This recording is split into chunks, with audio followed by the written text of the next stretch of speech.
ராணி மகாராணி. பொன்னையன் தன் வாழ்நாட்களின் பாதி நாட்களை உழைப்பு உழைப்பு உழைப்பு என்று ஓடிக்கொண்டிருந்தவர். உழைப்பால் உயர்ந்து இந்த சமூகத்தில் மிகப்பெரிய அந்தஸ்துடன் வாழ்ந்து கொண்டிருக்கும் பொன்னையன் அவர்கள் நல்ல குடும்பத் தலைவனாகவும் தன் பிள்ளைகளுக்கு நல்ல தகப்பனாகவும் விளங்கிக் கொண்டிருக்கும் பொன்னையன் தன் மகள் பொன்சியை ராணியைப் போல் பாசத்துடன் வளர்த்து கொண்டிருக்கும் பொன்னையன் அவர்களுக்கு தன் மகளுக்கு திருமண வயதை நெருங்கிவிட்டது என்பது அவரால் ஏற்றுக்கொள்ள முடியவில்லை. ஆம், பொன்னையன் அவர்களுக்கு பொன்சி இன்னும் குழந்தையாகத்தான் தெரிகின்றாள். பாசமாக வளர்த்த மகளை கல்யாணம் என்ற பெயரில் தன் மகளை பிரிந்து எப்படி என்னால் இருக்க முடியும் என்று அவரால் நினைத்து பார்க்க முடியவில்லை.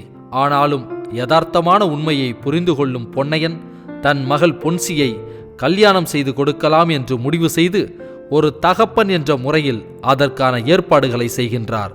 பொன்னையன் தன் மகளுக்கு மாப்பிள்ளை பார்க்கிறார் என்றவுடன் கோடீஸ்வரர்களும் தொழிலதிபர்களும் தன் வீட்டிற்கு பொன்னையன் சம்பந்தியாக வரவேண்டும் என்று அனைவரும் போட்டி போடுகின்றனர். ஆனாலும் பொன்னையன் அவர்களுக்கு மனசுக்குள் ஒரு குழப்பம் இருந்து கொண்டே இருக்கின்றது. பொன்சியை அழைத்து, உனக்கு கல்யாணம் பண்ணி வைக்கலான்னு ஆசைப்படுறேன், நீ அதை பற்றி என்ன நினைக்கிற என்று கேட்க, ஒரு அப்பாவா நீங்க நான் நல்லா இருக்கணும் தானே ஆசைப்படுவீங்க. உங்க பொண்ணை இவன் பத்திரமா பார்த்துக்குவான்னு உங்களுக்கு யார் மேல நம்பிக்கை இருக்கோ அந்த மாப்பிள்ளையை நீங்க கட்டிக்க சொன்னா நான் ஒரு நாளும் மாட்டேன்னு சொல்ல மாட்டேன்பா என்று சொல்ல, தன் மகள் தன் மீது வைத்திருக்கும் நம்பிக்கையை பார்த்து கண்கலங்கி போகிறார். பணம் பதவி அந்தஸ்து என் பொண்ணுக்கு தேவையில்லை, ஆனா என் பொண்ணை ராணிய மாதிரி பார்த்துக்கணும், தனக்கு பக்கத்திலேயே மகளும் மருமகனும் இருக்கணும், நான் நினைச்ச நேரத்தில் என் பொண்ணை பார்க்கணும் என்ற எண்ணத்தோடு அதற்கு ஏத்த மாதிரி ஒரு மாப்பிள்ளையை தேடுகிறார். அப்போதுதான் சொந்தத்தில் மாப்பிள்ளை இருப்பது அவருக்கு ஞாபகம் வருகின்றது.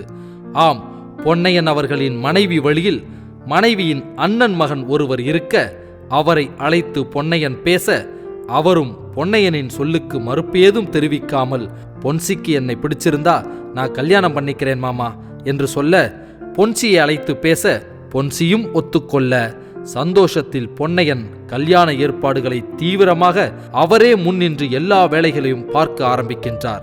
தன் செல்ல மகள், தன் வீட்டின் ராணி, இந்த கன்னியாகுமரி மாவட்டமே ஆச்சரியப்படும் அளவிற்கு கல்யாணத்தை நடத்த வேண்டும் என்பதற்காக இரவு பகல் பாராமல் பத்திரிகை அடித்து மிகப்பெரிய கல்யாண மண்டபத்தை புக் பண்ணி மாவட்டத்தின் முக்கிய பிரமுகர்கள், தொழிலதிபர்கள் மற்றும் அரசியல் வட்டார நண்பர்கள் அனைவருக்கும் பொன்னையன் அவர்களே நேரிடையாக சென்று அழைப்பிதழ் வைக்கிறார். கல்யாணம் பிரம்மாண்டமான முறையில் நடக்கின்றது. அனைவருடைய வாழ்த்துக்களுடனும் இயேசுவின் ஆசீர்வாதத்துடனும் திருமணம் நல்ல முறையில் நடக்க, தான் செல்லமாக வளர்த்த மகள் வாழ்நாள் முழுவதும் என் மகள் என்னோடுதான் இருப்பாள் என்று மார்தட்டி பெருமையோடு சொல்லும் பொன்னையன் தாலி கட்டிய மறு நிமிடமே மகள் இன்னொரு வீட்டிற்கு மருமகளாக ஆகிறாள். தனக்கு மட்டுமே தன் மகள் சொந்தம் என நினைத்து கொண்டிருந்த பொன்னையன் அவர்கள் இப்போது நடக்கும் நிகழ்வுகளையும் பிரிவுகளையும் நினைத்து எவ்வளவு பிரச்சனைகள் வந்தாலும் கலங்காமல் கண்ணீர் விடாமல் எதிர்த்து நின்று போராடி விடாமுயற்சியால் வெற்றி கண்ட பொன்னையன் தன் மகள் தன்னை விட்டு போகிறாள் என்பதை அவரால் தாங்கிக் கொள்ள முடியவில்லை. ஆம், சிறு குழந்தையைப் போல் அழ ஆரம்பிக்க அங்கிருந்தவர்களும் சிங்கம் போன்று இருக்கும் பொன்னையன் அழுவதை பார்த்து அனைவரும் கண் கலங்குகின்றனர். தன் மகள் பொன்சியின் கை விரல்கள் பொன்னையனின் கண்ணீரை துடைத்து, நான் உங்க கூட தான் இருக்கேன் என்று ஆறுதல் சொல்கிறாள் பொன்சி. கல்யாணம் செய்து வைத்த கையோடு மாப்பிள்ளையின் ஊரில், அதாவது வால்ச்சல் கிராமத்தில் மகளுக்கும் மருமகனுக்கும் மிகப்பெரிய வீடு ஒன்றை கட்டி கொடுக்கிறார். அந்த வீட்டில் இருவரும் சந்தோஷமாக வாழ்கின்றனர். பொன்சியின் வாழ்க்கை நன்றாக போய்கொண்டிருக்க தன் மகள் பொன்சிக்கு அழகான பெண் குழந்தை பிறக்கின்றது. பொன்னையன் அவர்கள் தாத்தா என்ற தகுதியை அடைகிறார். தன் மகள் பொன்சியை ராணியைப் போல் வளர்த்தார். அந்த ராணி இப்போது ஒரு மகாராணியை பெற்றுக் கொடுத்ததாக நினைத்து சந்தோஷமடைகின்றார். பேத்தியை சந்தோஷமாக கொஞ்சும் பொன்னையன் அந்த குழந்தைக்கு அனிஷா என்று பெயர் வைக்கின்றனர். பொன்னையன் தன் குடும்பத்தின் முதல் வாரிசு. அந்த வாரிசின் மூலம் தாத்தா என்ற பதவியை அடைந்ததை நினைத்து பொன்னையனுக்கு மிகவும் சந்தோஷம்.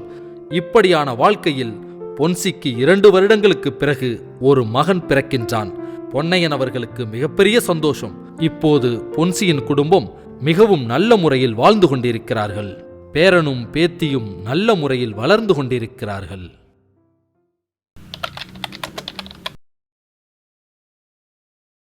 like, subscribe, share.